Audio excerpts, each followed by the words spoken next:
Alright, mga kababayan, mga kaibigan, mga katokis, mga kapots. Kamusta po kayong lahat? And once again, welcome po dito sa mumunting channel natin, Simply Tokis Vlog. Tayo po ay magbibigay ng maiksing komento, opinyon at reaksyon sa mga mainit na usaping pang politika sa ating bansa. Ang pag-usapan natin mga kababayan, si Malayang Mamamayan Representative Leila de Lima, napuno na po.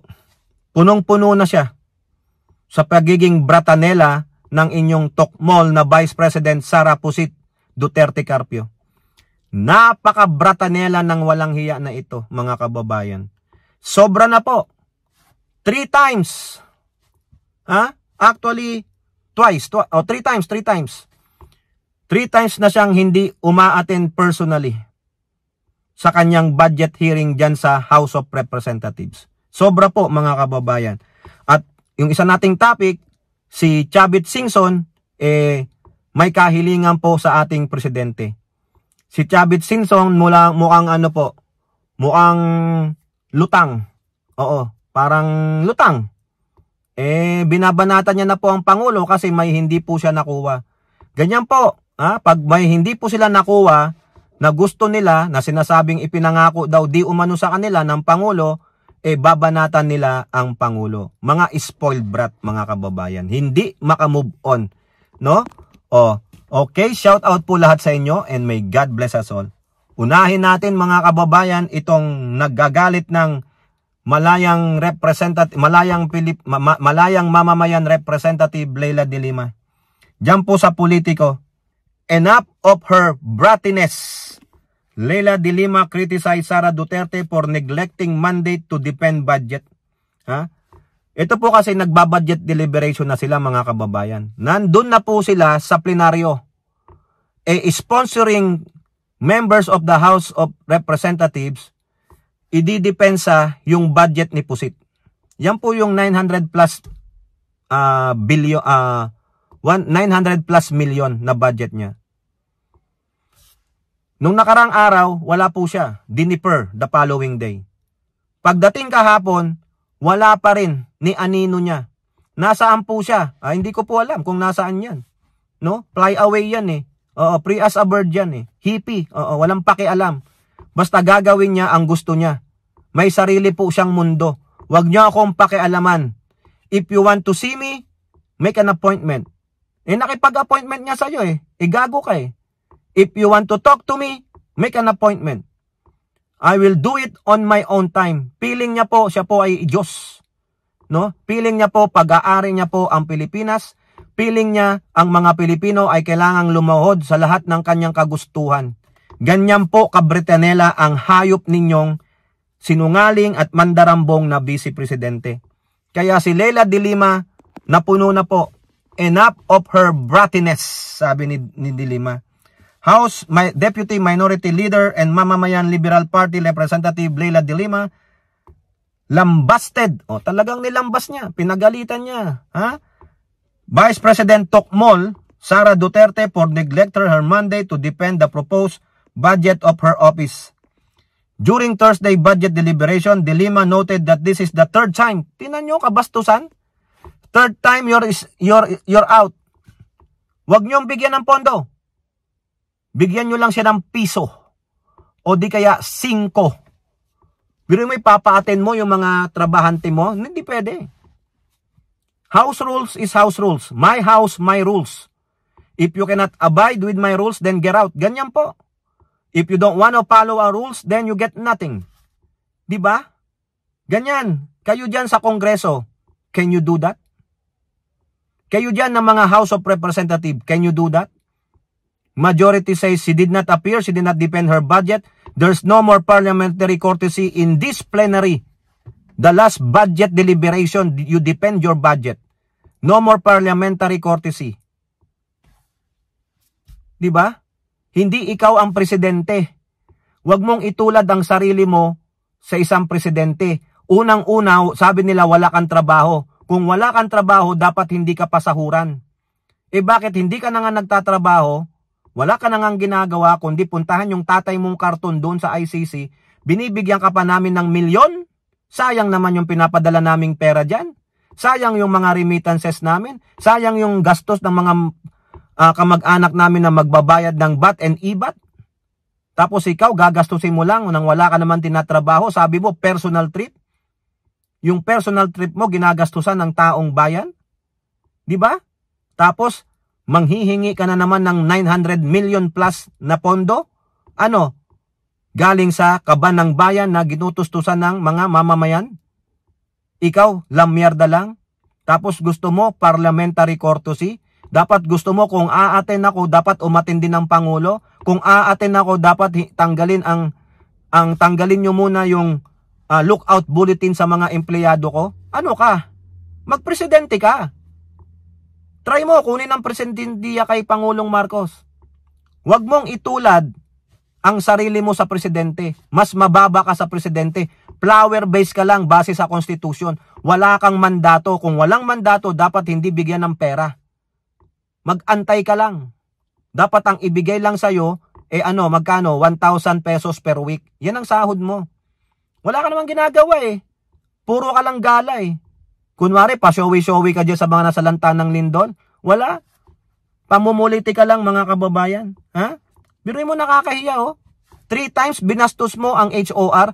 Wala na, resign na si Martin as speaker. Ano pa kinakatakot mo? May mga kaalyado ka naman dyan. Diba? Yung mga distrito sa Davao, ang dami ninyo. O yung taga Palawan pa, si Alvarez, kaalyado mo yon. Ano ang sabi ni Alvarez?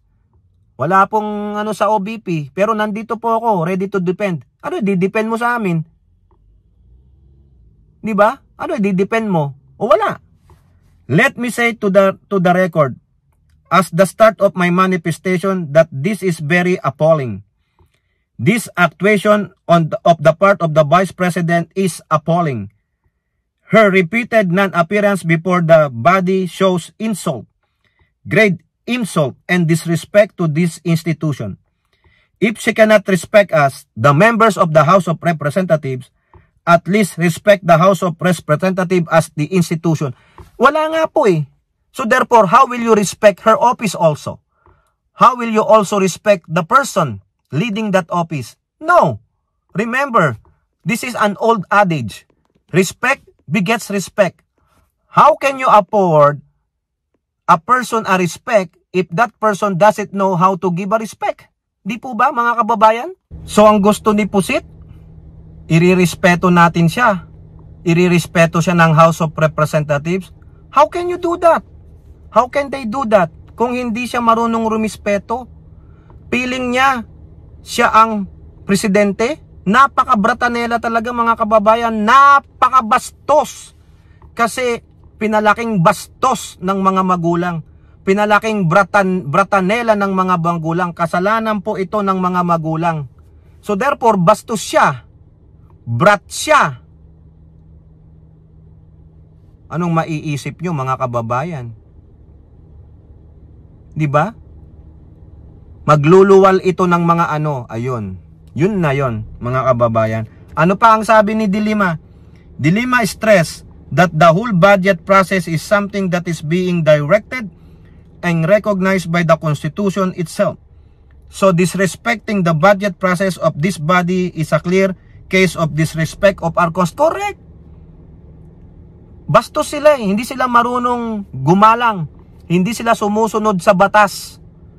Ha? Ang alam lang nilang batas ay ang batas ng mga Duterte. Pag kami, okay yan. Pag pabor sa amin, okay yan. Pag makikinabang kami, okay yan. Eh makikinabang ka naman dito eh. 'Di ba? 900 plus million nga eh. Bakit ayaw mo? Ha? Ayaw niyong pumunta sa due process? Ano naman kung ang presidente ina-approve ka agad, hindi dinidepend? Karapatan ng presidente yon. Hindi ikaw ang presidente, kaya wag kang mag-demand. Pambihira oh. Ha? Nakakahiya po. Sabi pa ni Dilima, who is she to continuously disrespect or show disrespect to this body as an institution and to the Constitution? If she can afford to be showing herself up to the Senate, including being there and applauding the former Senate President in his privileged speech, which is definitely not part of her mandate as a Vice President, Why can she not spare a few moments of her time attending to her official function as Vice President to defend the budget of her office? I agree. Tuwang-tuwa pa siya doon, para siyang yung asawa ni Chucky. Habang nag-i-speech si Escudero, ang dami mong oras para tumambay doon, pero pag isang oras lang para idepensahan mo yung budget mo sa plenaryo ng House of Representatives, hindi mo magawa. Wala naman na doon si Martin na si speaker, wala naman si Elizalde ko, di ba? Bastos! Punyeta talaga itong tukmol ninyong Vice Presidente. Bastos! Oh, santong kabayo! Bastos! Enough is enough. Enough of her brattiness, sabi pa ni De Lima. De Lima said she will move to decrease the budget of the OVP at the proper time. I agree. Agree, mga kababayan. I agree. 1,000% to Leila De Lima. Bawasan mo. Pwede ba, Leila De Lima? Tanggalin mo yung travel expenses. Tanggalin mo yung budget sa security. Ang pwede lang ibigay sa kanya ay yung sahod niya at yung sahod ng mga empleyado niya. That's it. Kung meron mang pangangailangan ng mga kababayan, punta kayo sa DSWD. At meron ding tulong ang ating gobyerno na si Pangulong Marcos. I actually intended initially to move for zero budget. I agree. Happy. Or for the disapproval of the budget of the OVP in light of those very questionable actuations on the part of the Vice President. Agree. Again, 1,000%. Zero budget. Naawa pa nga ako. 5 nga gusto ko eh. But after some mulling, after some reflections, and out of courtesy and also in consideration to the personnel and staff of the OVP, I'm just now thinking of moving for the decrease. Let's say for the retention of the mode and personal services budget and get rid of the operational budget of the OVP. Correct. Leila De Lima, gawin mo yan. Tanggalin mo ang travel expenses. Tanggalin mo ang expenses sa bodyguard at ano-ano pang mga walang kwenta. ACT Teachers Party List Representative Tinio and Kabataan Renico also expressed their intention to reduce the proposed budget of the Vice President. I agree. Dito tayo magkakaagrihan, mga kababayan. Dito lang ako a-agree sa mga makabayang block na ito. Gawin nyo po yan. Ngayon, kung hindi papayag ang Senado, then don't. Walang pirma-pirma. Walang pipirma. Bayaan na. Pangulo, wag mong ikonsinti ito, Pangulo. Nagsasawa na kami. Para rin to, corruption din po ito, mga kababayan. Sawang-sawa na tayo sa corruption. Huwag nyong hayaan itong bratanelang, walang hiyang, sinungaling na magnanakaw na BP ninyo na patuloy tayong pagnakawan. Corruption po yan. O next, mga kababayan. De Lima, tuloy nyo yan Makabayang Black, tuloy nyo yan. So, suportahan ko kayo. Sawa na po kami sa pagnanakaw niyan. Hindi niya ma-explain yung mga perang ginagastos niya. Tapos, he have the audacity to say na wala siyang ginastos sa travel expenses niya. Mismong opisina niya naglabas na mahigit na sa 20 million ang ginagamit niya sa travel expenses. Galing, hindi niya naintindihan, mga kababayan, kasi bakit? Brat, pinalaking tarantado, tanga at bobo ng magulang. O now, mga kababayan, pasok tayo dito kay Chavit Singson. Isa pa ito na winawalwal ang Pangulo. Ang gusto niya, mag-resign na ang Pangulo. Bakit? Dahil daw to sa corruption na ito na nilabas ng Pangulo, lalaki at lalaki ito. He should resign bago siya patalsikin ng taong bayan kagaya nung tatay niya. Dahil marami na, they are just silent. Marami nang nagagalit na tao sa mga nangyayari dahil ito na ang pinakamalaki. Bakit na-tolerate for 3 years? Come on, Chavit Singson. Ipakita mo muna sino yung mamamayan. Napakita nyo ba nung last rally nyo? Gusto nyo nga lang makiluhok dyan sa trillion peso march na ang panawagan lang ay corruption. Sino ba naglabas ng corruption? At bakit 3 years? Kasi nilinis muna ng Pangulo yung mga taong nilagay ni Digong. Bakit hindi ka nagngaw-ngaw? Hindi ka nga nagngaw-ngaw nung panahon ni Digong na si Digong ay naglabas ng katarantaduhan ng korupsyon sa loob ng DPWH. Bakit hindi ka nagngaw-ngaw nung merong Parmali anomaly? Bakit hindi ka nagngaw-ngaw nung mga katarantaduhan ni Digong? Bakit? Kasi hindi ka napagbigyan. Hindi mo nakuha ang gusto mo, inamin mo na rin yan. Publicly, inamin mo na yung kamag-anak mo, kung sino man siya, hindi na ipasok sa PCSO. Dahil sinabi doon nung special assistant na si Lagdameo, okay na daw yan sa presidente. Bakit hindi mo kinausap si mismong presidente? Bakit yung special assistant to the president ang kinausap mo? Dapat kung merong ganon, kinalampag mo ng kinalampag si presidente. Ano naman ang karapatan ng kamag-anak mo para mapwesto sa PCSO? At bakit PCSO ang gusto nyong hawakan? Ha? Hindi mo nakuha ang gusto mo sa presidente. Sabi mo, ako ang nagpanalo kay presidente. Binuhusan mo ng kwarta. O bakit? So, utang na loob.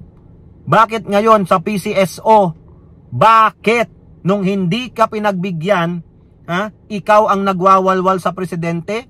Lalaki at lalaki. Ito malaki na po. Pero ang ginawa ng Pangulo, hindi niya tinolerate ang korupsyon. Bakit for 3 years? Sa palagay mo, tinolerate ng Pangulo? Inimbestigahan maigi. Ganun ang due process, hindi tulad nung kakampi mong si Digong na walang ginawa, hindi nagpa-imbestiga, nilabas niya, sinabi niya, ghost project sa DPWH, pero wala siyang ginawa. Itong Pangulong ito ang naglabas, tapos tatanggalin mo, gusto mo mag-resign? Sinong iuupo? Yung isang tunay na magnanakaw, na may ebidensya ng pagnanakaw, may ebidensya ng pagsisinungaling, isang baliw? Ha? Yung taong may kausap na assassin, imbis na isuplong sa otoridad, kinausap niya pa yung mamamatay tao? Diba, Chavit Singson? Yun ang hirap sa'yo eh. Hindi ka napagbigyan, kaya nagwawalwal ka. Sa palagay mo, maraming tao. Wala nga kayong tao eh. Hindi nyo mahawakan ng AFP. Anong sabi ng AFP? Wala. May kudita? Failed. Yari kayo. Anong sinabi sa'yo sa rally? Epal. O, sinabihan kang epal. Ikaw ba nagsiwalat ng korupsyon? Sino nagsiwalat ng korupsyon? Si Pangulong Marcos, sinausawan nyo lang. O, kaya dapat tawag sa inyo, epal na, gurang. Epal na gurang. Kakahiya. Hindi napagbigyan tapos wawalwalin. Eh baka naman hindi karapat dapat na mapunta sa PCSO yung kamag-anak mo dahil walang kakayahan. Ano gagawin nyo sa PCSO? Bakit PCSO? Ha? Bakit? Mas malaki pa ba ang PCSO kaysa sa mga Bangko Sentral ng Pilipinas? Di ba mga kababayan? Kayo na, get the picture? Kayo po. Ano pong inyong masasabi? Comment down below. And don't forget to like and share. Hope to see you in the next videos. Bye-bye. God bless.